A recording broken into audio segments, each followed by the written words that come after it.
In the last lecture this week, I wanted to shift the scale of our thinking a bit to think about the industry and the implications of support from other countries and from global institutions to facilitate adaptation in the Pacific Islands. There's a lot of activity around this and a lot of money, and it's well worth thinking about. It's in its early phases, there aren't many lessons, but there are lots of questions, and I want today to explain some of the issues. And it's an interesting challenge just to think about this in a simple sense about scale. And so how do global institutions that make decisions about climate change, like the Framework Convention on Climate Change, and their financial instruments like the Global Environment Facility, facilitate action on the ground in islands that are very remote, often very distant? How do we get from up here to down there? This is a mangrove planting project which was done by a bunch of school kids in an island in Fiji. It didn't have any funding. It's a good idea. They care and they're taking action. But is it possible for something as large and as globally focused as the Global Environment Facility to have any benefit whatsoever or any contribution to these kinds of activities? As this issue about supporting adaptation in developing countries and the Pacific Islands in particular goes forward over time, it becomes more and more complicated. There are many institutions involved in this process, and these range from global level institutions through to local NGOs, through to the pastor in a church in a village who might choose to do something to help adapt to climate change. And it gets big and it gets messy, and there are significant problems arising around coordination amongst donors. How is it possible to ensure that what the Government of New Zealand wants to do in Kiribati is consistent with not paying for the same thing as, or not counteracting, in fact, something that the Asian Development Bank wants to do in Kiribati? And there are multiple donors, and getting coordination amongst themselves and in order to actually help countries to implement these projects is proving to be very difficult. Even amongst implementing agencies within the region, there are a number of regional agencies, even amongst implementing agencies within donor countries, between an agricultural department in Australia, we have an agricultural aid agency who may be wanting to do something on climate change adaptation in Papua New Guinea, and AusAid who may be wanting to do something on Papua New Guinea, and the Department of Climate Change who might be wanting to do something on Papua New Guinea. Even getting those three to talk, though their buildings might be within 3 blocks of each other, proves to be very difficult. Within the countries that are implementing, there are multiple agencies involved, and there are multiple levels of action from the church and the village through to the national government. And putting all this together, from decisions made at the convention, funded through the Global Environmental Facility, through different donor agencies, through to different departments within those countries and agencies, to different departments and agencies within Pacific Island countries, and then trying to get that working across multiple levels, creates a very wieldy and inefficient process. Maybe that's the way it has to be, but it probably could be done better. It's not entirely a new issue. There's been support for climate change activities in the Pacific now for over 20 years. And early contributors were Australia and Japan, and a lot of this early work in the early 1990s was assessing vulnerability. There were some preliminary assessments of vulnerability funded by the Japanese government mostly, a little bit by Australia and New Zealand, actually very good studies. Australia was pretty quick to invest in a project that monitors sea level across the region, and that project is still going, and it's been reasonably expensive, been regularly monitored and evaluated and reviewed, and persists and generally is considered to be a useful thing nowadays. And there's been some efforts fairly early on, late in the 1990s, to build capacity. There's a big project called PICAP, which was seeking to build the capacity of countries to engage with the issue of climate change, to understand the issue more, and some training around that. So a lot of the early work was about science and assessment and a little bit about capacity, and nothing really about actually implementing adaptation on the ground. And that's a trend that's continued, and it's only been until fairly recently that actual adaptation activities on the ground, rainwater tanks or reef conservation projects, have begun to be funded. This is the tide gauge funded by the Australian aid program on the wharf in Tuvalu. Things really began to amplify in this space after the Copenhagen Climate Conference in 2009, where the issue of adaptation had been going in the convention and building and become a major negotiation track since the mid-2000s, probably about 2003. By 2009 it had become a very significant issue, and partly I think to compensate for the fact that nobody was taking binding emission targets, the developed countries agreed they would contribute to a fund, a big fund, to support climate change activities in developing countries. And their initial commitment was to contribute $30 billion to that fund by the end of 2012, which has mostly been done, but there are some significant issues about how that money is accounted for. But that was really just, this fast start period up to 2012 was really just an entree into the larger commitment, which was to be $100 billion a year by 2020. So developed countries have committed to contributing $100 billion a year by 2020 to funding climate change activities, about half on mitigation, half on adaptation in the world's developing countries. Now there are a significant number of unresolved issues around this, one of which is whether this is to be public money coming from governments or money that also comes from private investors. And so if a major energy company in a country with an emissions trading scheme is allowed to get permits for emissions reductions by investing in a renewable energy project in another country, that could be considered to be climate finance and part of a country's contribution, maybe. This money is to be new and additional to the official overseas development assistance budgets of these countries, and so each country has an aid budget, and this climate finance money is meant to be in addition and on top of their aid budgets.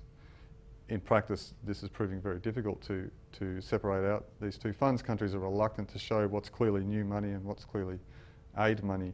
And so this figure of 100 billion, if it occurs, is quite rubbery, and indeed the figure of 30 billion is somewhat rubbery as well. Nevertheless, the point is there has been more money for climate change activities, including for climate change adaptation, and if the $100 billion commitment is honoured, there will be a really significantly large increase. In Australia, for example, it's potentially our contribution may increase tenfold between 2012 and 2020, a tenfold increase. Now, if most of that money is going to go to the Pacific Islands, there's an awful lot of money that needs to be spent well. As an aside, is $100 billion a year enough? Well, if it's $100 billion a year and half is on mitigation and half is on adaptation, then that's $50 billion a year if it's real money anyway on adaptation, which most people would consider to nevertheless be inadequate. That's possibly the cost of annual cost of adaptation globally might be something like $200 billion a year, which is a ballpark figure. This is an issue about principle that's an important issue about principle. I have to say, from an implementation point of view, spending even $10 billion a year effectively is probably very important, and that spending too much money too fast may not help. So this issue about scaling up is going to be a really big challenge. And the existing institutions and observations of the way this works would suggest that the institutions for administering climate finance and for making sure that achieves effective outcomes in countries are not equipped to deal with this scaling up at this point. So there's an awful lot of questions. Can this be delivered efficiently and effectively? Can these billions of dollars of climate change adaptation funding that are going to flow magically from the heavens actually filter down into helping plant trees and build rainwater tanks in remote islands in the Pacific? Are they really going to reach the poorest of the poor, the low-income people, the landless peasants living in remote marginal areas and climate-sensitive locations everywhere in the world? How can they reach them even if there's no road and no electricity and no banking services? How's that going to happen? Who's going to do that? Do the people administering these even know that these people exist and that their problems are? Do we even have the knowledge to appropriately target that money? Is it only going to go from governments? Is this going to be a typical kind of aid game where the rich countries give it to the governments of the poor countries, or is it going to go through NGOs? Is it going to bypass governments? That question about sovereignty and the control of aid applies equally to sovereignty and control of climate finance. Is it going to reach vulnerable groups in countries if it goes to governments? There's an argument that says in some countries where people are most vulnerable, those countries where they may be in less democratic societies, where there may be military rulers, where populations may be systematically targeted or denied services by their governments. It's very unlikely that their governments are then going to take climate finance and help to reduce the vulnerability of those governments. How do you deal with that problem? And who is not vulnerable? Everybody can make a claim, particularly in developing countries, and every developing country does make a claim that they're vulnerable. And this category of most vulnerable is becoming one that's quite contentious in the climate change negotiations. Bangladesh rightfully argues we're the most vulnerable country. The small island states rightfully argue, no, we're the most vulnerable countries. Within the Pacific Islands, Papua New Guinea is prone to say, we've got 7 million people, we're a least developed country, we have high rates of malnutrition, we are the most vulnerable of the Pacific Island countries. And so this issue about prioritising who's at the top of the food chain here is an important one and potentially a very divisive one. How do we compare someone's vulnerability? By what basis and on what forms of information? And finally, this question about the capacity to actually implement this. The history of implementing official development assistance is not necessarily a positive one. Sometimes it works, often it doesn't. And all those lessons about aid and the ways of doing it and the ways of maximising the effectiveness need to be learnt and applied to climate finance as well. In practice, this is a transfer from wealthy governments to poorer countries in an attempt to try and improve the condition of people living in those countries. That's actually a very difficult thing to do, and it will be no easier with respect to climate finance.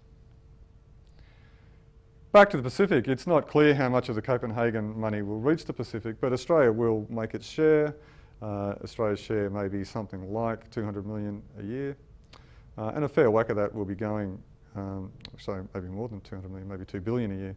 A fair whack of that will go to the Pacific Islands. Already they receive about 1/3 of Australia's Fast Start climate finance. A bit over half of that is going on adaptation. And through a single program called the ICAE, the International Climate Change Adaptation Initiative, already 134 million has been spent nominally on adaptation in Pacific Island countries. That doesn't mean that money has landed in the Pacific. So there is an established set of practices going on now, and that's just Australia. The European Union has a significant presence in supporting adaptation. New Zealand has come and gone a bit. The United States is coming in. Japan certainly has a significant presence in this space as well. Asian Development Bank does, and the World Bank does. And these are the main agencies, all providing many millions of dollars to support adaptation. So there's many actors involved in this space in the Pacific. There's the Convention, which is making decisions about who is most vulnerable and providing guidelines and rules about adaptation processes. It has a major financial instrument called the Global Environment Facility, who is a major financial instrument of a number of the global conventions that administers a lot of these processes. And it's a big centralised funding body. Funds can be accessed through the GEF by a number of implementing agencies, including United Nations Development Programme and United Nations Environment Programme and the World Bank.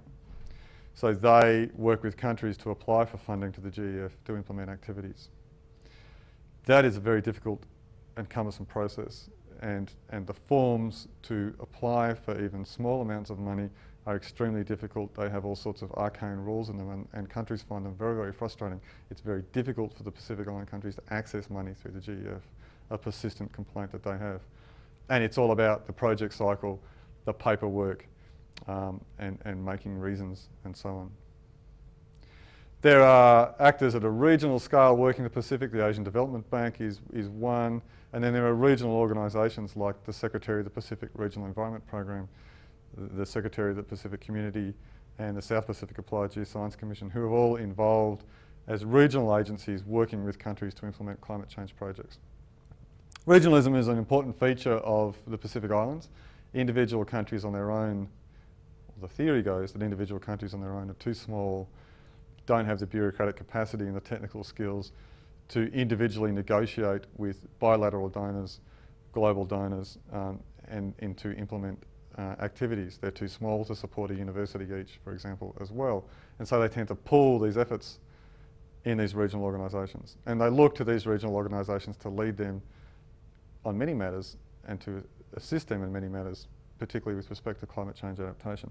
So you have regional agencies involved too, who are acting as a filter between the implementing agencies like the UNDP, regional agencies like SPREP going out into countries, and then from countries an additional layer is trying to get down to the local level.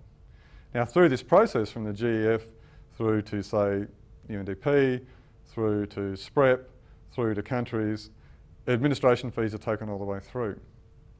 10%, 10%, 10%. Country Management Office might also take 10%. So that the largest recipients of the share of these money are actually the implementing agencies, and the amount that filters down to local levels is progressively whittled away through the cost of administration.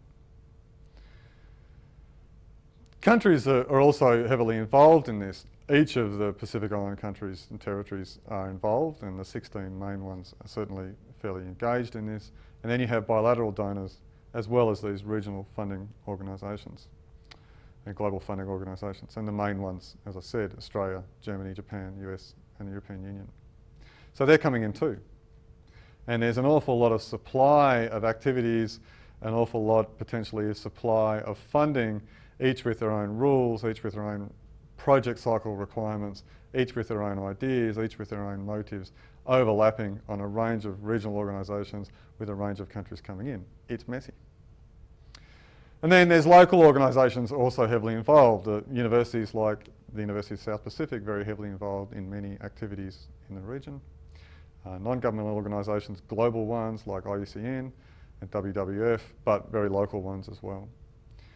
Churches in many countries are heavily involved in the climate change issue and getting engaged in issues about adaptation, village councils and villages as well.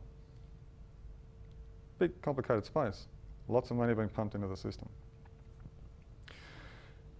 So to look into this a little bit more detail, for donor countries there are a number of issues here about how they decide which countries are to get funding and for what purposes. Do they prioritise water over disaster management, over food security, over coastal management, over energy? How do they make that decision? Do they decide, or do they talk to countries, and is the conversation with countries going to get them the good outcome? What happens if countries want something different to what the donors are willing to supply? That happens all the time. And there are questions about just the general emphasis. Should the funding be to improve knowledge, to reduce uncertainty? Should they be spending in big ticket climate models and statistical downscaling to try and understand future risks? Should they be thinking about investing in the implementation of specific activities, building a seawall? Or should they be thinking about boosting the capacity of countries to deal with climate change and boosting the capacity of countries to execute and implement adaptation projects furthermore? And in the Pacific thus far, it has to be said that the emphasis overwhelmingly has been on science, and that most of the money, and certainly a good whack of Australia's money for the Pacific, has been spent on Australian scientific agencies to produce better information about the risks of climate change to countries. That has diminishing returns, but it's a very good way of spending a lot of money very quickly. And of course, it does mean that the money is spent within the donor countries and it never really reaches the region. And this is problematic. It's changing. Increasing climate finance is increasingly going to project implementation. Much less effort so far is going into building capacity and building the capacity of countries to adapt, building the capacity of countries to adapt their institutions to the systems of climate finance so that they're able to take advantage of it, to fill in the project forms, to do the project, to go through the project cycle, to make sure that all this money translates into effective outcomes is also really important. There's a really interesting problem about what countries who are providing money for climate finance understand about vulnerability and adaptation in the countries they're providing it to. What does a bureaucrat in Washington really understand about the nature of vulnerability to climate change in the Pacific Islands? What do they really understand about the best opportunities for maximising adaptation so that it has the most effective outcome? What do they know about the government processes within the countries they're working with? Do they really understand? Do they have the required knowledge about the nature of this problem, the potential dimensions of its solution, and the means of getting to a solution? And if they don't, then potentially money is wasted, if not actually making things worse, by funding the wrong guys or the wrong things. Which agencies are to be involved? And even within donor countries there are problems. Is this something that the Environment Agency should be doing, or the Climate Change agency responsible for climate change? Is it something that goes to the Foreign Affairs Department because they do all the international relations stuff? They do the negotiations on conventions, so it makes sense that they might also be involved in the implementation of climate finance. Or does it go through aid budgets? In fact, typically a mix of all these agencies are often involved on the donor side, and they often don't coordinate very well together. Why countries give climate finance is also a very interesting issue, and it varies from country to country. Governments in developed countries are required, I think, their publics expect them to be contributing to the climate change problem globally and to assisting vulnerable countries to adapt. So partly there's a political imperative. Now, satisfying that political imperative is just a matter of saying, we put some money here and we're doing it. Nobody in electorates really cares whether it's being spent well or not, or even how it's being spent. So that may suggest that being seen to do something is more important than doing it well. Other countries might be doing it for the same reasons that they give ODA, to secure strategic alliances, to open up new markets, and so on. And again, effectiveness might not be the primary reason. But certainly, there's a significant element of countries wanting to do the right thing and wanting to achieve effective outcomes too. But the balance of these motives tends to determine the extent to which effectiveness is a concern of donors. And different donors have different procedures and different standards about how to apply for funding, how to account for the money, how to report the cycle of projects, the volume of projects, the sectors that they're concerned with, so on as well. A lot of inconsistency. Not every agency that might be administering climate finance in the Pacific Islands has much history of funding activities in the Pacific Islands. 8 agencies do, but environment agencies don't. And so various levels of history and familiarity experience go on, and I've seen situations where 2 different agencies have been talking to a ministry in the Pacific Islands saying 2 very different things about processes and standards, which is not a good look. Making sure that these funds, following up, monitoring, reporting and verification of activities, measuring outcomes, ensuring that a good outcome was achieved, and if not, why not, learning those lessons and evaluating and improving the donor cycle is a very important activity to make sure that activities are being effective, they're not maladaptive and so on. Yet the institutions and the mechanisms for doing this are not very well developed anywhere. Finally, this issue about who really gets the money. And it's certainly, I think, true that when countries have committed significant sums of money to be spent in a region where maybe the ability to absorb it isn't there, there is a tendency to want to get rid of the money quickly and to find ways of spending money fast. And science is a very good way of spending money very quickly. Apparently it costs a lot of money to develop a climate model and to do statistical downscaling. They come with big price tags. And so you can wipe off, countries can wipe off many, many tens of millions of dollars on science, call it adaptation, and be seen to fill their commitments, even if very little of that information is relevant and very little of the money arrives in the region that it is supposedly being helped. Lots of money goes into consultants. Part of the scaling up of this funding means that the commitments and the task is outstripping the capabilities of donor governments to get on the ground, to understand what has been done, to work with countries, to provide the assessments, to do the reporting and verification from their side. And a lot of this therefore goes to consultants who don't come cheap. And then there's administrative costs all the way through this. So a figure that says $100 million on climate change adaptation by no means means $100 million arriving in any country or anywhere in the Pacific Islands. This is a way of saying that when we talk about capacity around climate change and capacity around climate change finance, as much of the capacity problems exist in the donor countries. Though they like to say the capacity constraints are in the Pacific, in fact, it's a shared responsibility and the deficiencies are on both sides. For their part, for the Pacific Island countries, they also have a series of issues that need to be contended with. Decisions have to be made about their line agencies and which of these are to be involved in the implementation of these activities. Does it go to meteorological officers? Does it go to the disaster management people? Does it go to environmental agencies, to fisheries agencies, to agricultural agencies, to forestry agencies and to treasuries? Now in practice, depending on the nature of the project and the sector, they each have a say, but they therefore do tend to compete. They have different capabilities in terms of proposing and managing and accounting for money. A system is emerging where treasuries are increasingly, national treasuries, receiving these funds and doing the mainline financial reporting, and other agencies are doing the implementation. But it's a difficult space. Resource scarce countries multiple agencies on small budgets competing for funding will compete with each other. It's inevitable. Cooperation between them is difficult, whether or not they're willing or to accept that sometimes government might not implement these projects. It might go to an NGO, or it might go to a church or a civil society. It might bypass the government altogether, or it might flow through government departments fairly easily down to those levels, or it might not. These issues about working outside of the government sector are equally complicated. There's an issue about the mismatch between what countries want for adaptation and what donors are willing to provide. And sometimes countries are getting those things that they're supplied, not the things that they demand. And there's really significant problems, as I've already suggested, about reporting, applying for funding, reporting on its use, preparing the budgets and the audits and the evaluations and so on back to donors. It's very, very time consuming. In practice, you're talking about 2 or 3 people in the Pacific Islands in each country, if you're lucky 3 people, dealing with multiple bilateral donors and multiple agencies, each with their own project cycles. It's very time consuming and very difficult, and so much of the bureaucratic capacity of the countries is invested in the reporting and the project management cycle, and not enough is invested in thinking seriously and thinking hard about implementation.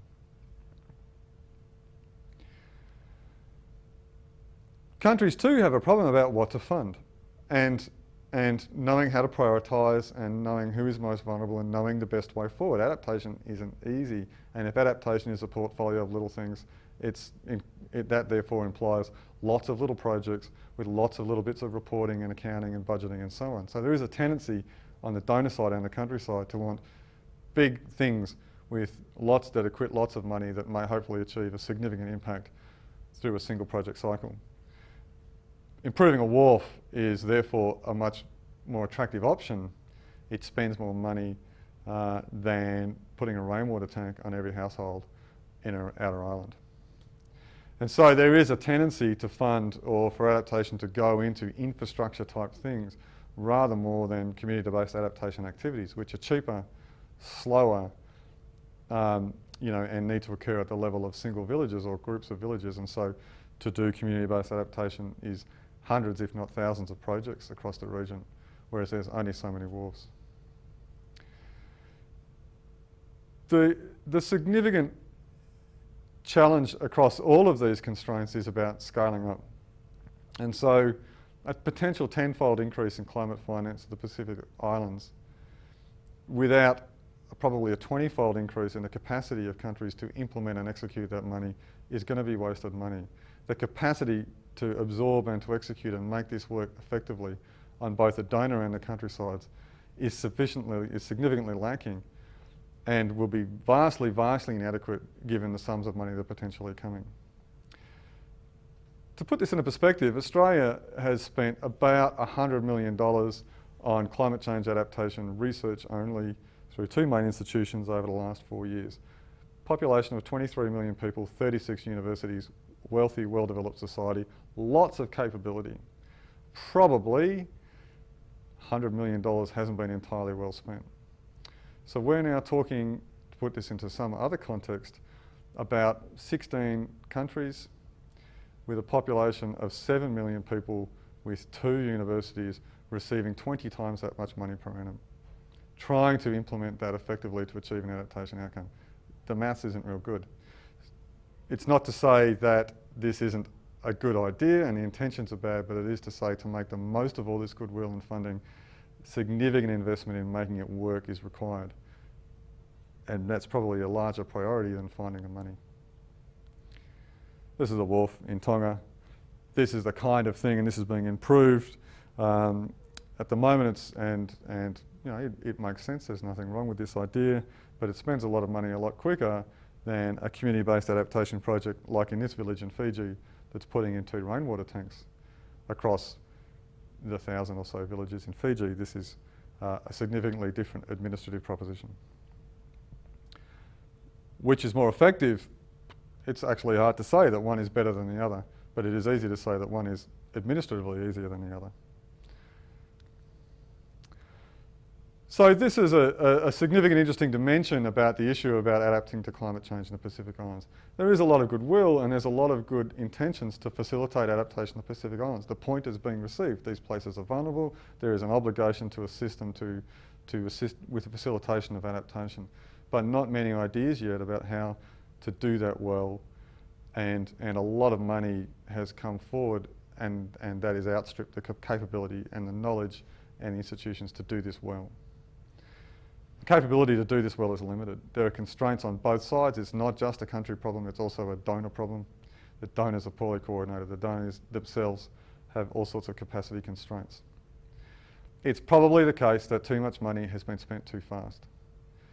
A really good idea that people in countries in the Pacific Islands are very much in favour of, but the donors don't like, is to create a trust fund. If you're going to commit this money, great, but don't require that it has to be spent in the next 2 or 3 years. Put it into a trust fund that can earn interest, that can be governed by a group of countries and technical experts and donors to ensure that it's well spent, so that it can be spent in an effective and timely manner over coming decades, rather than trying to pump all this money through the system in the next few years. A trust fund is an excellent idea.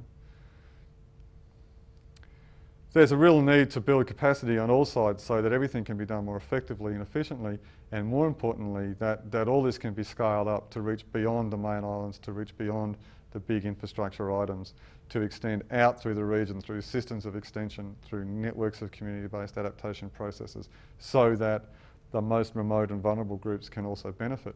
But that's just going to require a lot of labour and a lot of work, and investing in that labour and those human resources and those mechanisms is very important if all these opportunities are to be effectively realised. Coordination is really important within countries, between donors, within donor countries.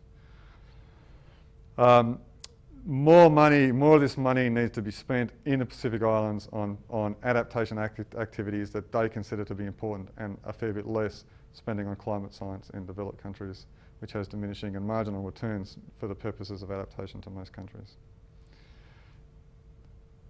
Thinking about the resources that people have, the inherent adaptabilities of the Pacific Islands, the ways they're going about adapting in all sorts of common sense ways, such as in Tuvalu and Niue, thinking about the use of attributes of societies like mobility, and in thinking at the other scale about the goodwill and all the scope to facilitate adaptation in the Pacific, gives one a lot of hope that adaptation can do a lot and can sustain the ability of people to live good lives in the Pacific Islands. The challenge is putting all these things together and making it work better into the future, but the ingredients for this are there. More work needs to go into institutionalising and making it happen.